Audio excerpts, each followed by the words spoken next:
Hello, Browns fans. Welcome to the Dawgland Podcast. I am your host, Anthony Joki. Got Jackson McCurry alongside me today. We are back again this week because an hour after we recorded our last episode a couple days ago, the Browns made a free agent signing, and we want to get in here to discuss that. And we also have a few other things to discuss as well. News items that have come out over the last 48 hours. Jack, though, how we doing, man? Doing well. Work's been a grind this week. For those that don't know, I work in healthcare, and sometimes it just takes a mental toll. And this week's been one of those weeks. But I'm always down to talk Browns football, man. How's things with you?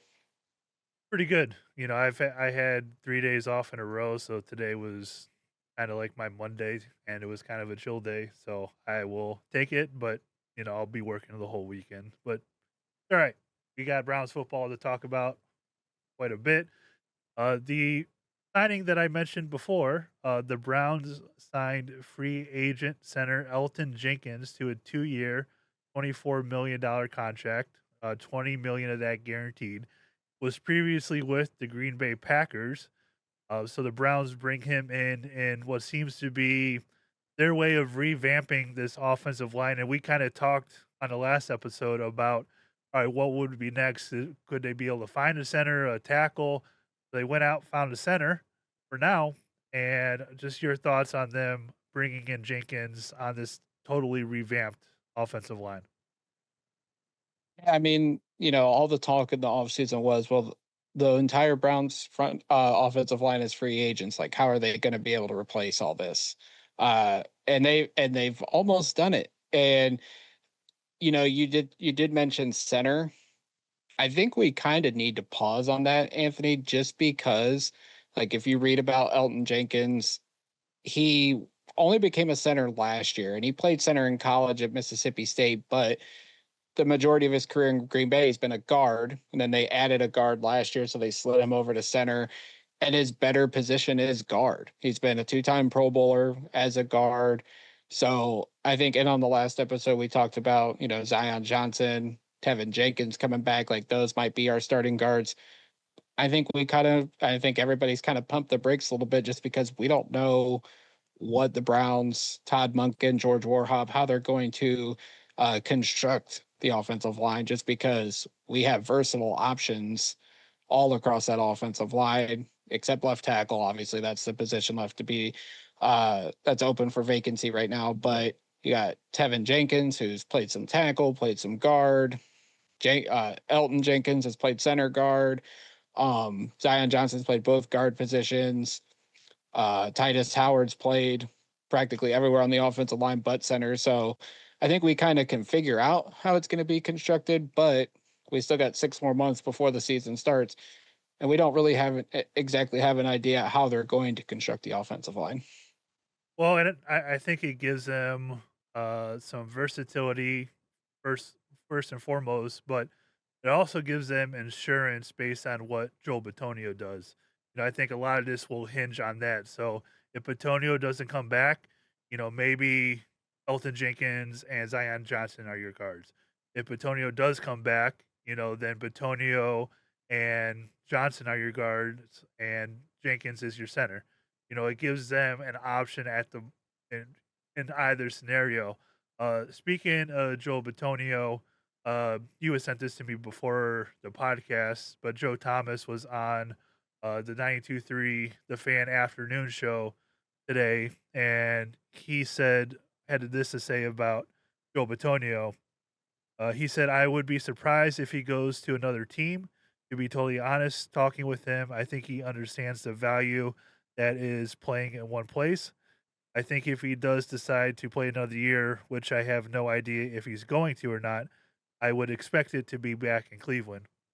This kind of follows the report from Mary Kay Cabot yesterday, where she said that the Browns are pretty much willing to give him as much time as he wants to make his decision. So the Browns have made these moves regardless of what Batonio decides. But if he does decide to come back, or whether he decides not to, this majority of this offensive line is in pretty good shape at the moment. Yeah, it really is. And I think they wanted to make sure that they weren't left empty-handed in case Joel decided to hang it up. We've been discussing this for weeks, whether it's on social media, uh, in Discord chats, just talking to people. We don't know what Joel's thinking.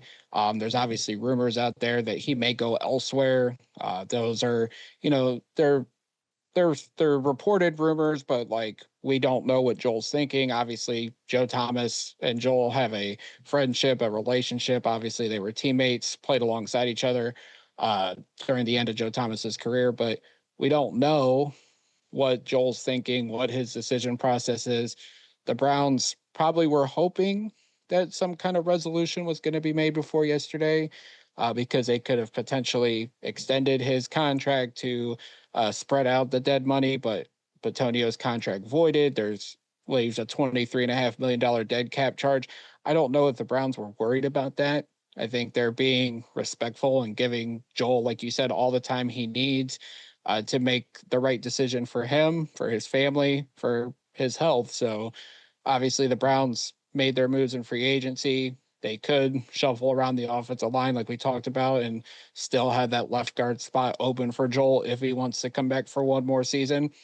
But he still hasn't made that decision. So we will see, hopefully in the coming weeks, what that decision may ultimately be. Yeah, this could certainly, leave open the option as it currently stands, taking a tackle at 6 or 24, or, maybe it's the one at left tackle to start if he's healthy. Jenkins has played that spot too. Um, just having options for this offensive line to try and figure this out because last year it was pretty abysmal, and there's been constant injuries over the last handful of years that this O line has dealt with. The depth has been tested. As of right now, lots of versatile options. They're going to add more in the draft. I'm certain of that. Um, maybe if not in the first round, second, third, fourth round, and beyond, and trying to develop some young guys for this O line to have those pieces moving forward. Um, but I'm just thankful it's in a lot better shape than what it was previously. All right. Absolutely. In terms of more signings to discuss, the Browns brought back Corey Bojorquez, the punter. They signed tight end Jack Stoll to a minimum contract, was previously with the Saints. They brought back Trey Avery and D'Angelo Ross, who are both corners with this team last season. Trey Avery came over from the Titans about halfway through the year, played 10 games for the Browns after he got here. Um, kind of a special teamer, same before D'Angelo Ross as well. Probably two guys that are going to be on the fifth and sixth cornerback spots fighting on this team. Just any thoughts on, who they brought back? Obviously, York was probably the most important one here. Yeah, he was the most important one. He's been the punter the last, 4 years here. Been a solid one up until last year. He had a down year. If you look at his numbers, he wasn't um, on par with what he's been able to do as a punter, but good to see him back. Obviously, he was pumped. He said, the band's back together, talking about him, Andre Schmidt, and Rex Sunahara, the specialist. So good to see the continuity there, obviously, with the new special teams coordinator coming in. But the corners, obviously, we talked on the last episode at the end, talking about the corner depth needing to be, improved upon. Ross and Avery, both good contributors on special teams. Ross played pretty well that last game against Cincinnati when he had to go up against T. Higgins. I thought he held his own for the most part, going up against a wide receiver like T. Higgins. So maybe he comes in and gets a shot as the third or fourth corner, but it's basically just depth. Haven't really looked into Jack Stoll yet, but it's interesting, obviously, because we talked about how much tight end depth needs to happen behind Harold Fannin Jr. So anxious to see. He only got 100,000 guaranteed, so he's definitely a guy that his job's not completely safe going into the 2026 season, and I would expect more tight end depth will be added throughout the offseason. Yeah, I would imagine they'll probably, bring in a couple more guys for that position as well. And Just from what I've seen, it seems like he's a very good blocker, which they can certainly use. And if he's out there with Fan and he's a blocker, Fan is going to garner all the attention. So if he has somewhat reliable hands, he can certainly benefit from that. If they run two tight end sets or even three, so we'll see how Todd Monken plans to use them. But like you said, he only has 100,000 guaranteed, so it's not a total lock that he'll make the final 53-man roster headed into the season. And a couple more things here to wrap up this rather short episode. But today, the Browns did officially release Jack Conklin. This carries a $12.4 million dead cap charge for the season. Um, they also, the contracts of Wyatt Teller and David Njoku officially expired. So there will probably be post June 1st cuts Yeah, to they help will be. out That the is dead official. cap. That is official. Okay.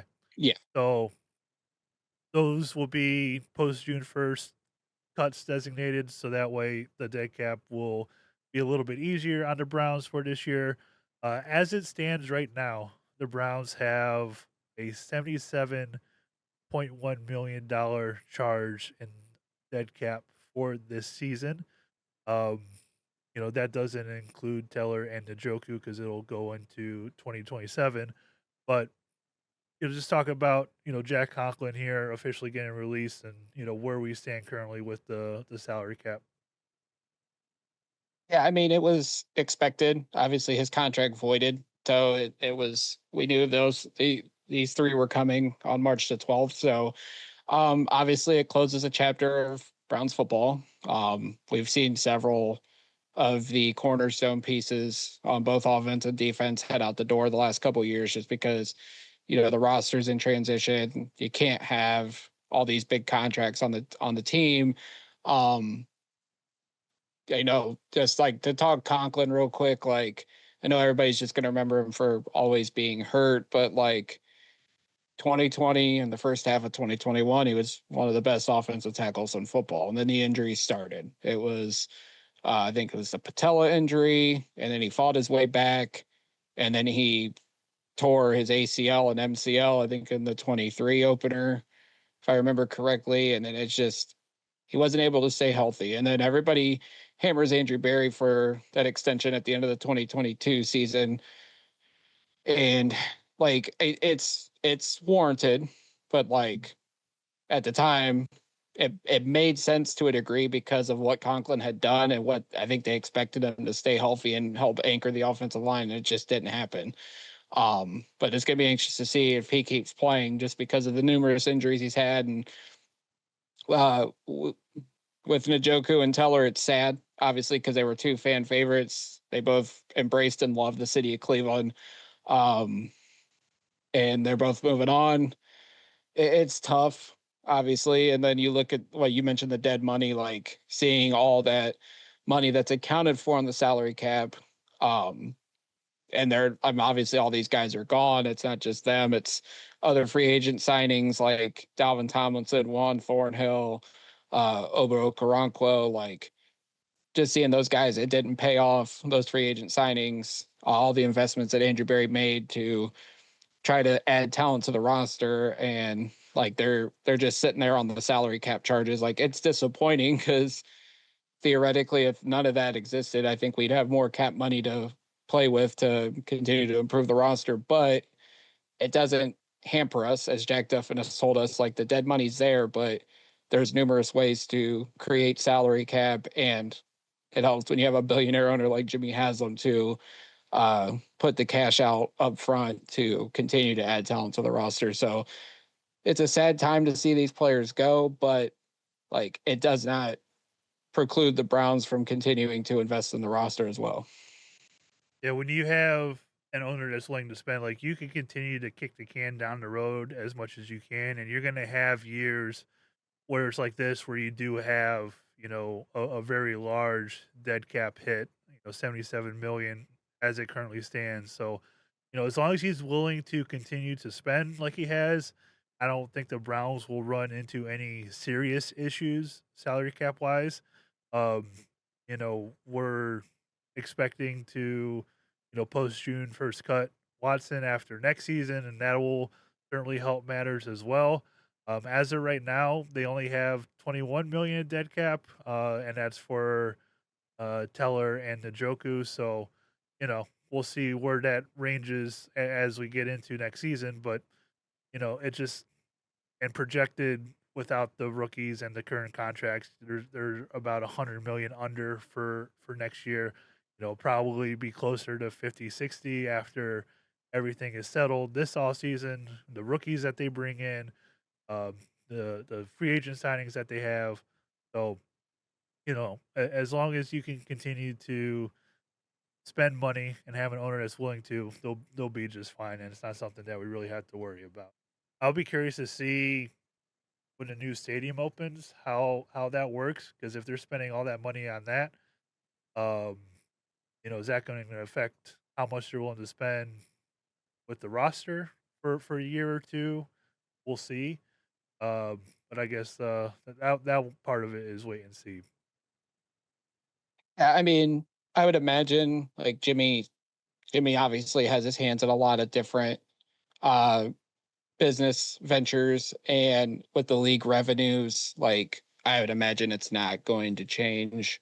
Even with the new stadium coming down the line, like I would expect he's going to continue to be aggressive to put the best product out there on the football field. Like obviously he's spent a lot of money the last few years. It hasn't always translated to W's and playoff appearances and whatnot, but Jimmy has shown like he's got the money to put it to put into the football team. Obviously the Watson trade was the biggest expression of that. Obviously, having to put what was it 75% of the contract into escrow, like that tells you all you need to know right there. That he was willing to do whatever it takes financially to invest in the football team to try to win. It all doesn't always work, like I said, but he's shown that he's got the cash to do so. Well, and you also have to remember how much the salary cap has jumped over the last handful of years too. According to Over the Cap, they have it jumping another 50 million in 2 years. So, the if it continues to jump at that pace, I I think we should be just fine. Yeah. Oh Is, yeah. is there anything else you want to mention really quickly before we get out of here? No, I think we hit everything that's gone on since the last time we recorded. So, I'm sure once we're done, the Browns will make a blockbuster trade or another big free agent signing. So, um, I guess we'll stay tuned to the next one. Yeah, I can only imagine. As soon as we get done and I head off to the gym, the Browns are going to sign Rasheed Walker or something, or trade for Marvin Harrison Jr. or something crazy.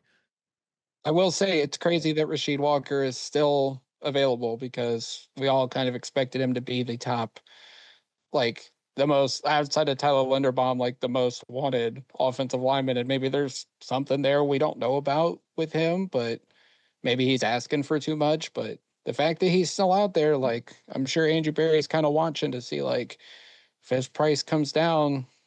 Like I know Over the Cap says we're 2 million under the salary cap, but some contracts aren't official yet, including Titus Howard's contract extension. So I'm sure we still got some money to work with if Walker's price comes down, or if there's a receiver out there that Barry wants to take a chance on and doesn't really want to break the bank. Like I'm sure there's money that they can create to make things happen. So what I'll be sure to do is when we sign Rasheed Walker, I'll clip this part that we just talked about and throw it in the beginning of our next video, just to say, Perfect. hey, we called this. This is totally on us. So you could thank us when that happens. Without a And doubt. I guess the last thing I'll mention is somehow Jed Wills got a contract from the Chicago Bears. Good for him, I guess. Good luck. Back in the league. Yeah. Um, ran out of money. I would tend to guess. All right.